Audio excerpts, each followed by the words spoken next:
Chapter 9. De facto independence, unparalleled in history. The jail hospital, a decrepit two-storied red building, just next door, some 50 yards away to the north of our cell, separated by the wall that runs around Rupsha, is at best an apology for in-house health services. But I'm told inmates jockey for a place in the hospital to escape the harsh conditions of the cell life here. As I looked out of our first-floor window towards the hospital across the wall and down below, the morning scene was usual. Inmates from the hospital thronged around the house for a bath and wash, while others were filling out bottles of drinking water. When I caught sight of a convict carrying another in his lap and then putting him on the ground next to the house. As it turned out, he was a paraplegic. The attendant convict helped him to take off his clothes and started giving him a bath, first sponging him with a gamcha, not avoiding any of his private parts, and then putting buckets of water over him. The paraplegic all the while instructing him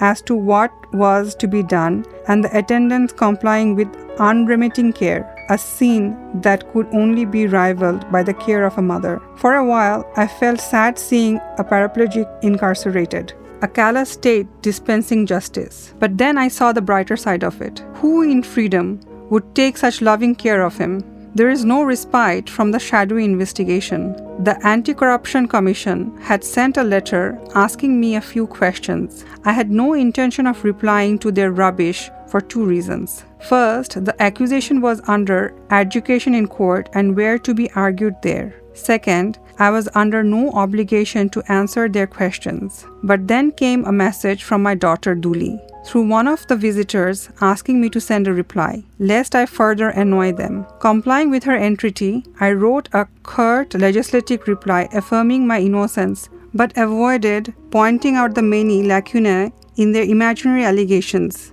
and litany of lies, in order not to alert them of making up another story. In the name of fighting corruption, they have let loose hounds who are asking for flesh, and in that process, all the edifices of judicial systems are being pulled down.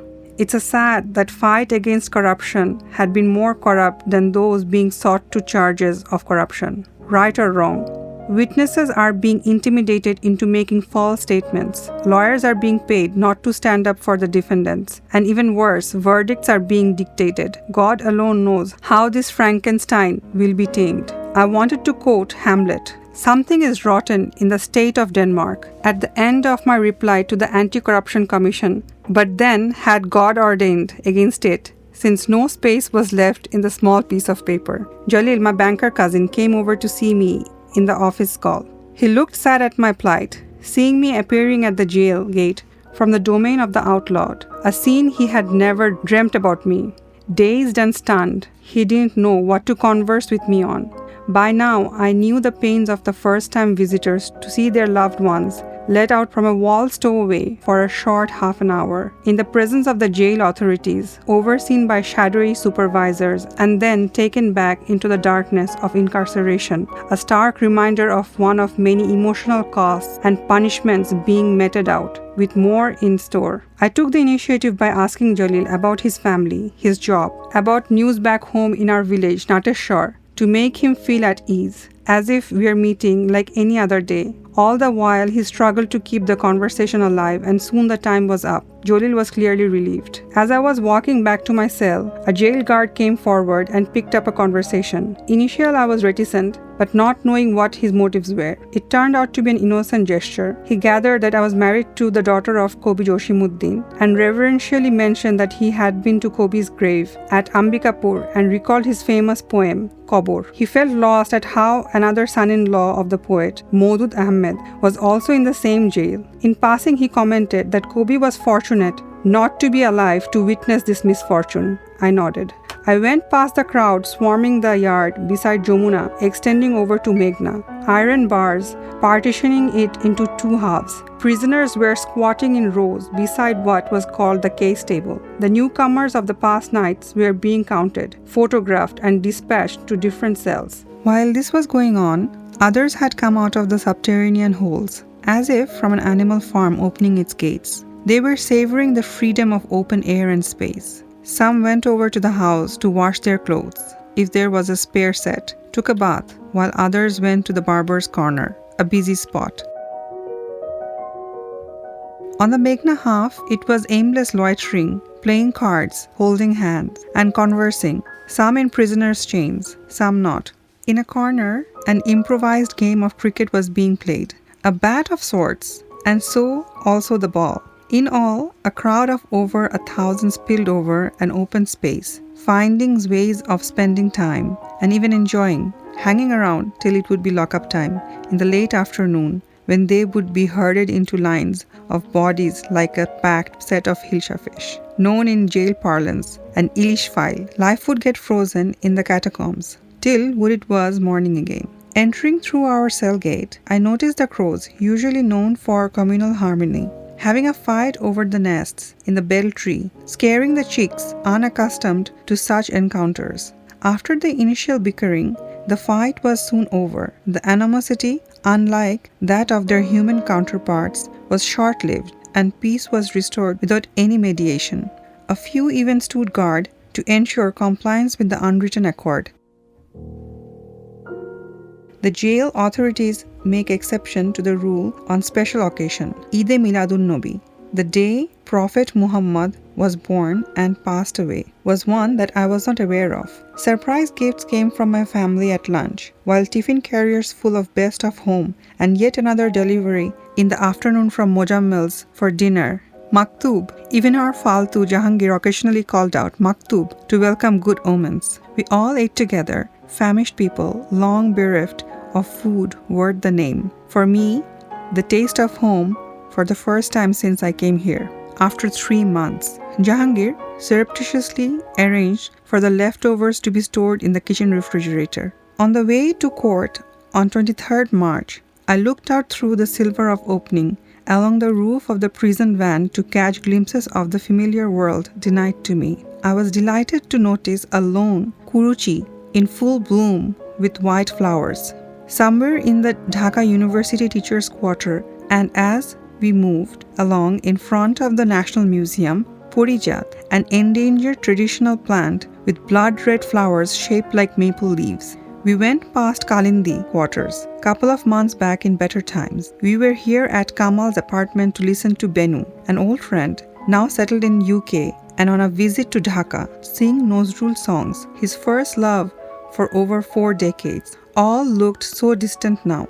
In the last leg, rows of Shonalu trees with braided yellow flowers hanging from their branches along the Parliament Boulevard, swinging in silent serenade, gave me a warm welcome before we were disgorged at the court premises.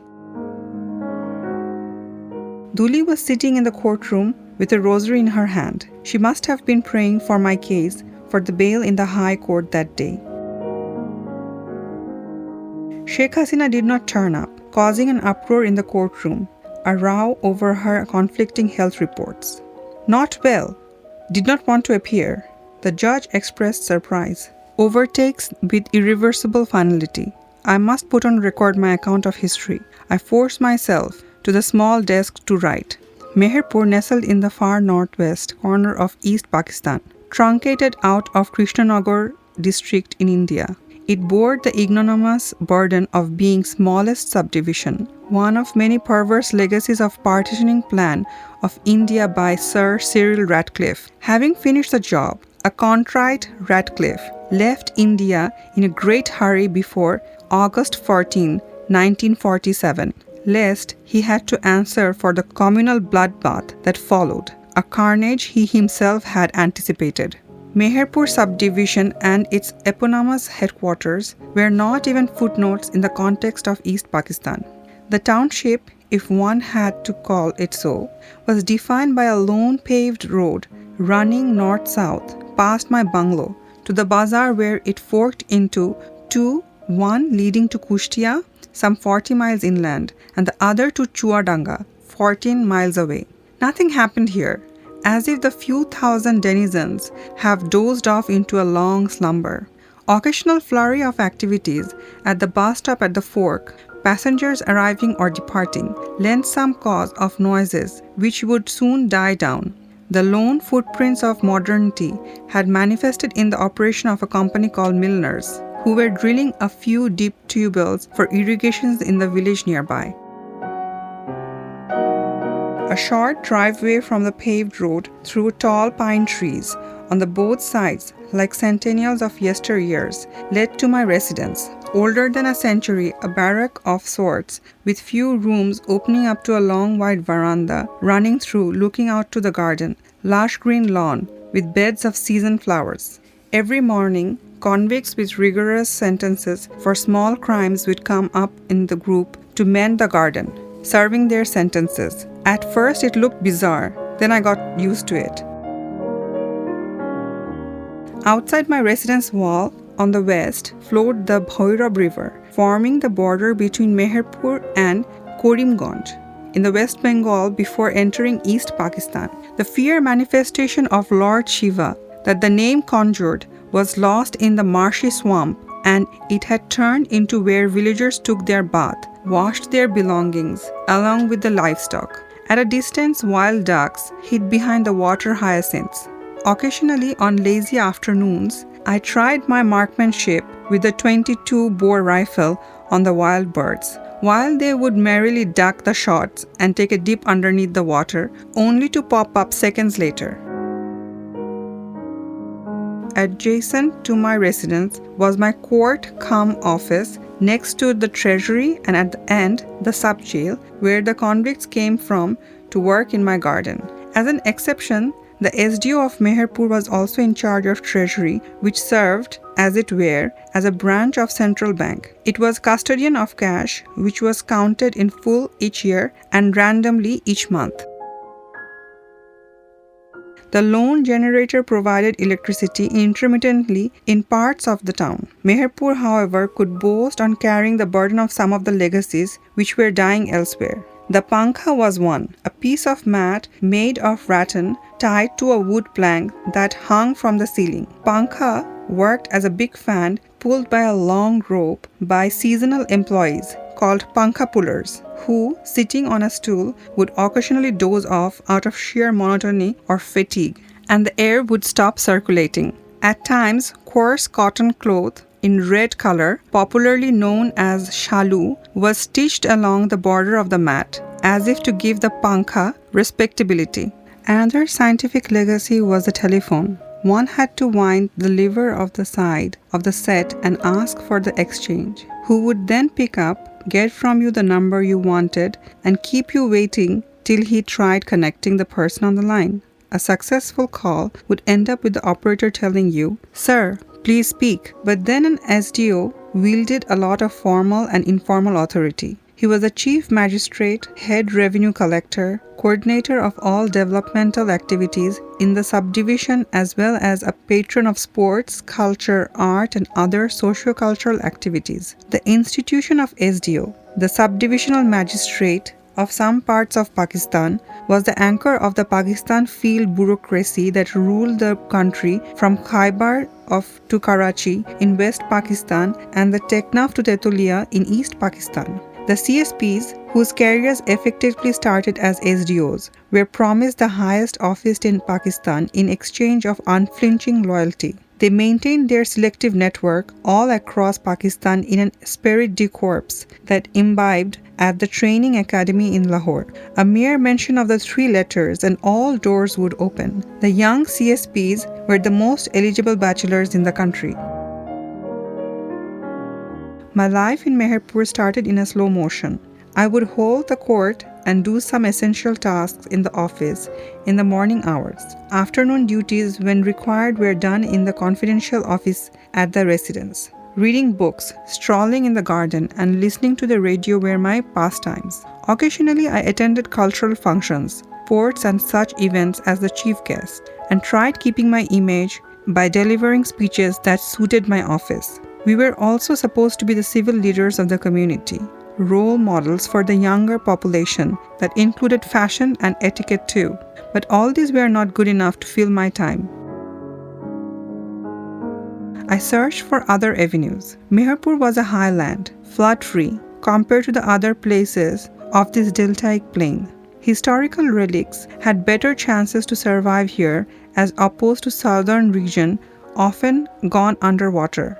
2 NeelKuthis, bungalows, where British indigo planters resided and forced farmers to plant indigos on their land for a pittance, later to be exported to England for textile factories, caught my attention. One of them were few miles from Meherpur towards Chuadanga at Amjupi, a one-storied building still standing amid the canopy of tall trees by the side of a dead river. The floor of the kuthi was very special, made of green granite, slippery enough to keep the poisonous snakes from trying to trespass inside the kuthi. It was rumored to have been the place where Robert Clive, East India Company, hatched conspiracy to defeat Nawab Siraj-ud-Dowla at Palashi with the help of conspirators within the Nawab's army in 1757, a war that turned out to be momentous in the history of the world by laying the foundation of the British Raj and charting the course of modern history. The ignominious legacy seemed to weigh heavily on the structure along with sighs and tears of farmers who were commandeered to grow indigo against their will. Another such NeelKuthi was at Bhatpara in the direction of Kushtia, 11 miles from Meherpur, amid a mango garden beside a dead river, Kajla, with a church on the side. I decided to work for preserving them as archaeological sites. Alongside my search for the relics of history, I sent word around asking anyone in possession of old artifacts to either deposit or sell them to my office. It was a pleasant surprise when artifacts started coming in. A farman from Mughal Emperor Akbar, fiat coins, first introduced in this subcontinent by Emperor Tuglak, old earthenware, faded books, etc. In the meantime, I was told that there were a few old mounds not far from the town with fascinating lores going around among the villagers about them, which might reveal interesting finds. I found a book on archaeology in the lone public library and took cues from it on how to dig an old site. Excavation started under my supervision, my newly acquired elementary knowledge as the only guide. After a couple of days of digging, what emerged to our surprise was a spire of stupa. Cheered by a motley crowd of villagers gathered from the surrounding areas, I stood by the stupa as if I had come by a trophy after a hunting raid. The excitement of the villagers kept rising, inviting people from afar to travel to see this lost place of worship resurface. The building made the thin bricks, stood firmly with delicate terracottas engraved on all sides depicting mythical figures.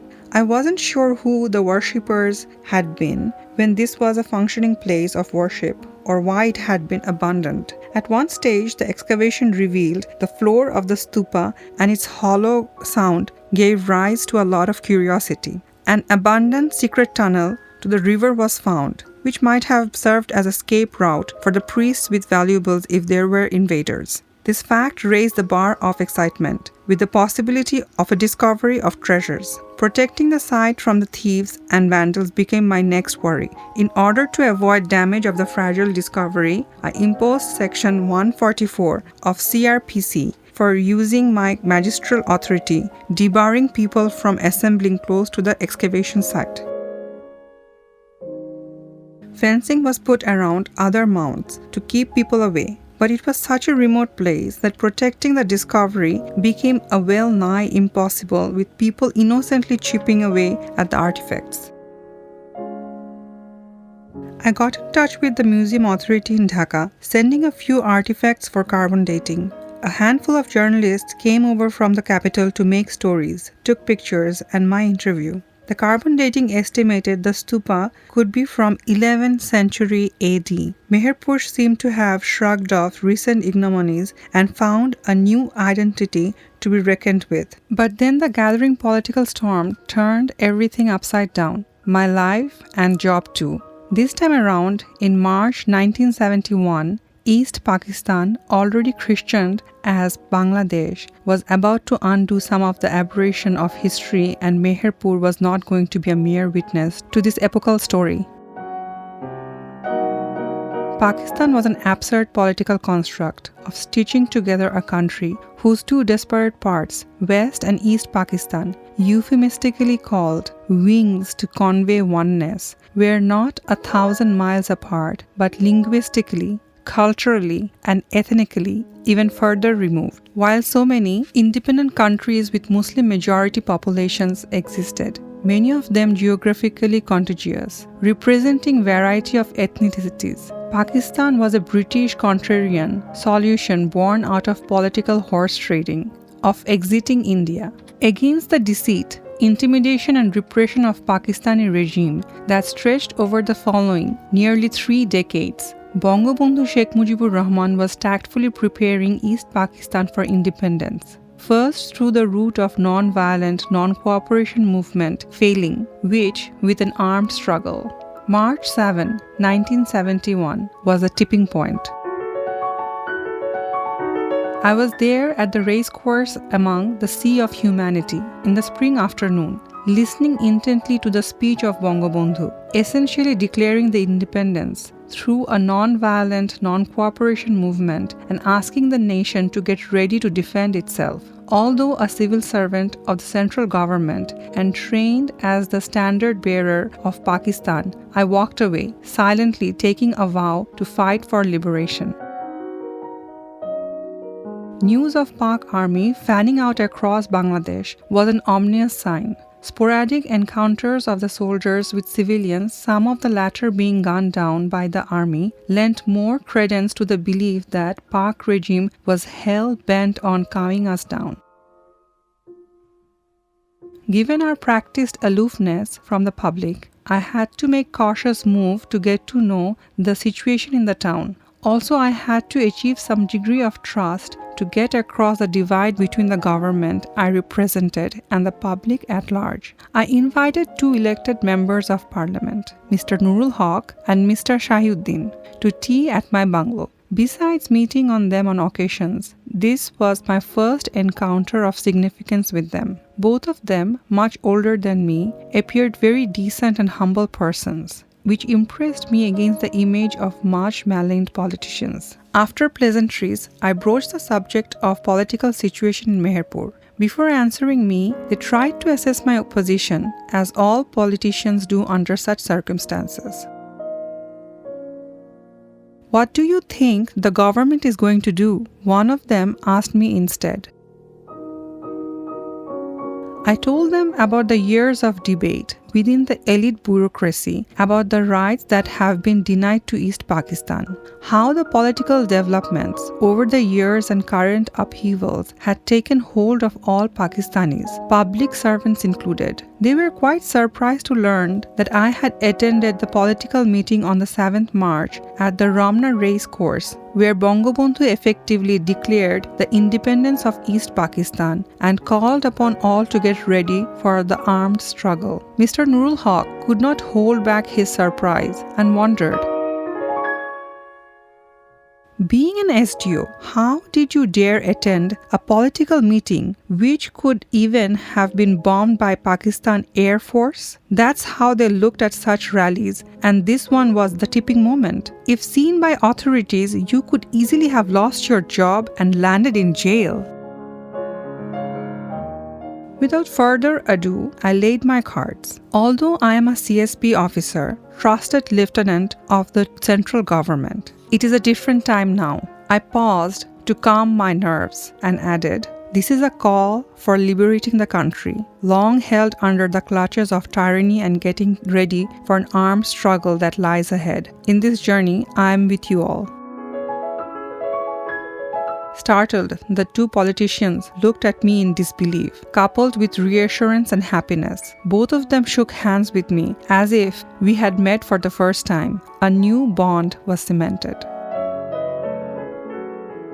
In the days that followed, the sleepy town of Meherpur rose from a slumber as if to exert its long-forgotten existence. I could feel the new vibes. The noises in the bazaar rose in decibels. Students took out processions, joined at public at large, chanting full-throated slogans for independence, marching up and down the main paved road. One morning, I looked through the window of my bungalow. The students marched to my office, the Kachari, lowered the Pakistani flag, and raised the flag of Bangladesh, a defiance that thrilled me, ushering the birth of still unborn country, declaring their loyalty to Bangabandhu and daring to dream of freedom. In hundreds of voices they chanted, "Joy Bangla, victory to Bengal," rhythmically and insistently. In a hushed voice, I too joined in, "Joy Bangla." Nurul Haq and Shohiuddin came by to update me. The Pakistan army was fanning out all over East Pakistan, armed to the teeth. There had been occasional skirmishes with public and army didn't hesitate to shoot them down. Corpses were piling up and so also the anger. Students had formed an all-party alliance for armed struggle alongside Awami League. Training camps were being set up for the youth with mock rifles. Even young women had joined such camps and were taking part in the parades. Non-violent non-cooperation had taken hold of the whole country. Only Bangabandhu's directives were being complied with. I noted my agreement too. The whole of East Pakistan was literally shut down, except for the directions coming from Bangabandhu. What should we do beyond the marches, which did in fact raise the morale of the public? It was our consensus that the army did not have the strength to reach far-flung places like Meherpur, at least for now, so we had some breathing space. What are the instructions of Bangabandhu? Mr. Shohiuddin asked.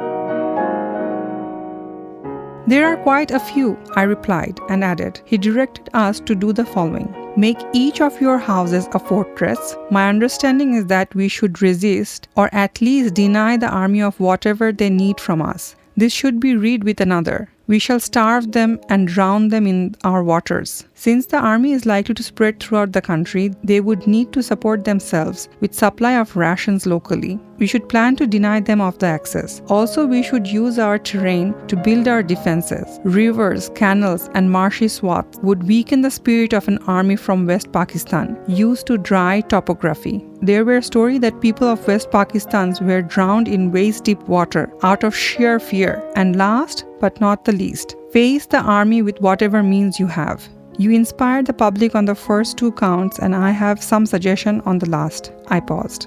The army would be stationed in the cities and towns. I don't know how to translate the two directives into practice. Nurul Haq was as if speaking to himself.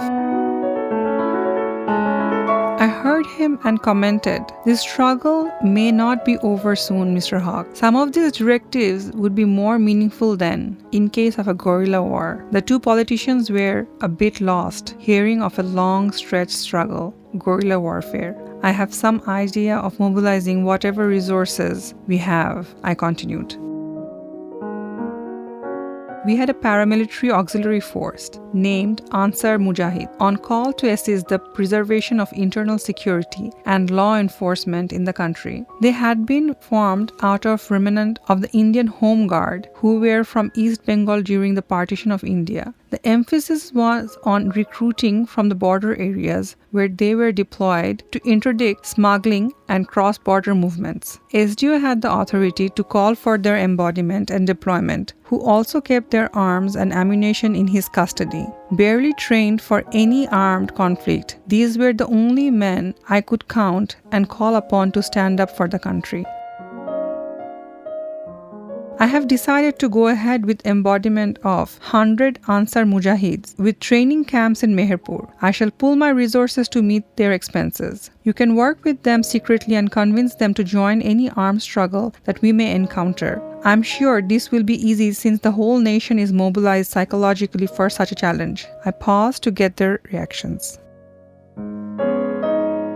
That's an excellent idea. Answer at least have 303 rifles and some training. We will work as you suggested. Both of them almost said in chorus. One more thing, get in touch with the police stationed here. They too are like us and should join when the time comes. This will add to our strength. I finished. The meeting ended. Mejo Bhai had come over to my place from his station at Rajshahi, 100 miles away, where he was posted as Additional Deputy Commissioner, ADC. Since East Pakistan was beyond any control of central government, we were taking the liberty to move around as we pleased, a kind of French leave. He could hear our conversation in the next room. So, you are all charged up for the fight. Good luck. But do not forget, we all are up against a professional army let loose to cow us down at all cost. This is their last stand on this soil, and they are not going to let it go without the pound of flesh they want, Meju Bhai commented. I was excited at the romance of liberating a country and the thrill of fight that I had read about in books. Our terrain is our strength. Like the winter was for the Russians, Napoleon and Hitler learned it the hard way. I was reassured to find parallels in history. Meju Bhai continued, beside the terrain, the determination and faith in Russian greatness were equally important to defeat the invaders. When you have time, read The War and Peace, where Tolstoy goes in depth of Russian psyche. Also, you should not forget the uprising against the British in India in 1857 came to a tragic end because, among others, there were no planning and ailing Bahadur Shah was not the one to lead. And then, the example of Titumir, whose weakly defended headquarters were blown apart by the stronger firepower of British Army. Next day, I went to Ansar camp to cheer up the men and also make an assessment of what could be expected of them in a situation of armed conflict. I was welcomed by a company of Ansar dressed in a faded khaki uniform, wearing canvas shoes, mostly torn on the sides. With 303 rifles on their shoulders, they were parading, comprising mostly of young farmers, their eyes glistening fearless with unknown challenge to face. I felt a heavy burden with the plans I had in mind with them, to face a professional army, knowing full well that many of them wouldn't survive. I was reminded of the cryptic aphorism by the Spanish-American philosopher George Santana, "Only the dead have seen the end of war." In the mealtime, a crowd had assembled who started chanting, "Joy Bangla, Joy Bangla." A group came forward to post a flag of Bangladesh, which had map of East Pakistan in the center. The flag students had unfurled at the race course on 7th March, embodying the piece of land that had become so dear to all. Answers first stood in silence, then burst into one voice, "Joy Bangla." I knew in my heart what to expect of them. Meju Bhai and I were invited to tea by my boss, Mr. Shamsul Haq, the Deputy Commissioner of Kushtia, under whose jurisdictions were 3 subdivisions, Kushtia Shodor, Chuadanga and Meherpur. Mr. Haq, an East Pakistan Civil Service EPCS officer, was an avuncular boss, twice my age. In fact, one of the charms of being part of CSP cadre was that one could go to high office at quite a young age, a DC when one was about 30 years old, while an EPCS officer would have to wait till he reached 30, reached 50, and that too if he were selected. It took us over 1.5 hours by my brand new Toyota official Jeep to Kushtia. Mr. Haq greeted us most amiably. His slightly hunched back lent him a dignity that was remarkable. We were joined by an ADC of Kushtia, a CSP officer from West Pakistan who had come to serve a tenure of a few years in East Pakistan in what was then known as Inter-Wing Transfer Scheme, designed to improve the understanding of officers of diversity of country they would once take over the reins. We sat on the wide veranda of the sprawling rundown DC's bungalow, over a century old, overlooking beds of flowers and lush green lawn, surrounded by tall shady trees, a tranquil serenity that more than compensated for the age of the building.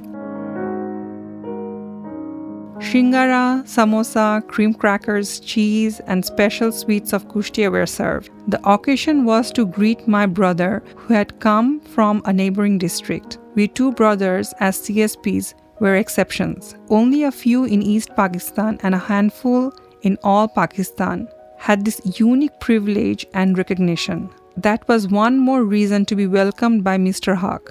As we savored the high tea, we talked about his garden. The gardener who had spent all his life nurturing the plants and trees he treated more like his children. But in no time, the discussion gravitated towards the ongoing situation in East Pakistan. Mr. Haq wanted to avoid any contentious debate because the West Pakistani ADC could not be relied upon to keep these to himself and might as well report to the other agencies. Major Bhai raised the subject. Unprecedented events are taking place in East Pakistan. A land shut down by non-violent, non-cooperation movement, a nation mobilized under the leadership of one person, rallied behind him like the Pied Piper of Hamelin, ready to make any sacrifice that he may ask. History will one day discover in full measure the greatness of Sheikh Mujibur Rahman. There are no parallels of what we are going through. Having regard to his voracious reading, I leaned forward to hear his assessment. He continued, "Where in history have you seen a civilian leader literally taking control of a land of 70 million people otherwise occupied by a large professional army hell-bent on stopping him from doing so? Could Gandhi do it? Martin Luther King? A new country has been de facto born. The day is not far off when this de jure recognition will follow." While in Hyderabad, I tried my humble bit to help Sindh reclaim its identity, to fight against monopoly of power of Punjabis, kind of same bind we are in now, except that we have Bangabandhu and they didn't. The Pakistani ADC interjected, "Well, Qudrat, this way we can't keep the country together. Can't the leaders work out a compromise?" "What exactly do you mean?" I couldn't resist being left out of the discussion. His reply was quick, sharing power between two wings. Since Awami League is not represented in West Pakistan, we should find ways for West Pakistan's participation in the government.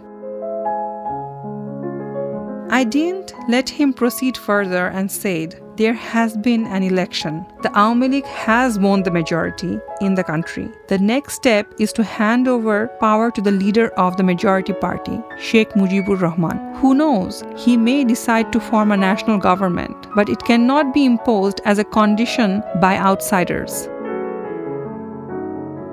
Well, if it goes the way it is heading now, I see disaster. The Pakistani ADC seemed resigned. Major Bhai retorted with anger, "If anyone believes that we can be intimidated, he is mistaken. The blood that has been spilled already is too high.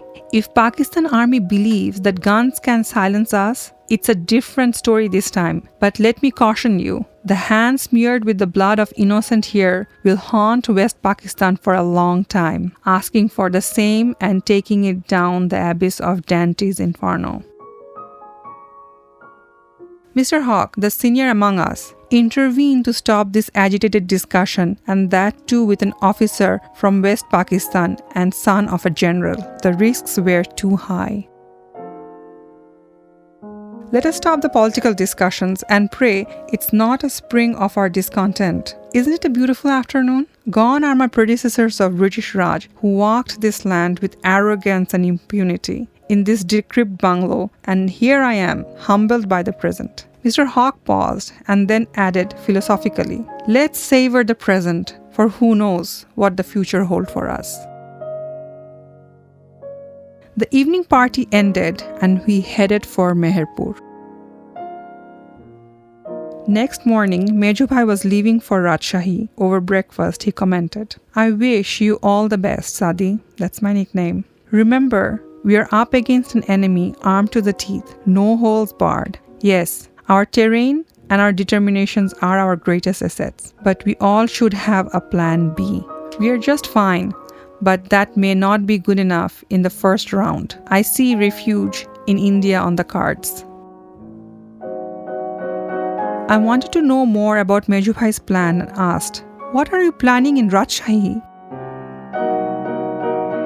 turned pensive and he replied, "You know, ADCs, though up one notch above you in hierarchy, really don't have much inherent powers. More of a second fiddle to the deputy commissioners.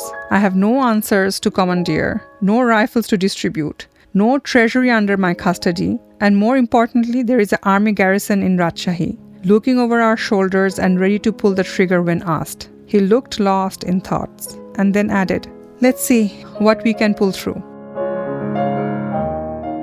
I drove Mejo Bhai to Chuadanga Rail Station, some 20 miles away, to catch the train for Rajshahi. He sat by the window of a railway coach, a book by P.G. Wodehouse, and an edition of Mad magazine on his lap. As the train whistled, he patted me on my back through the window and said, "Take care." The train left slowly. As I stood on the platform waving at him, he returned a smile and waved back. That was the last I saw of him.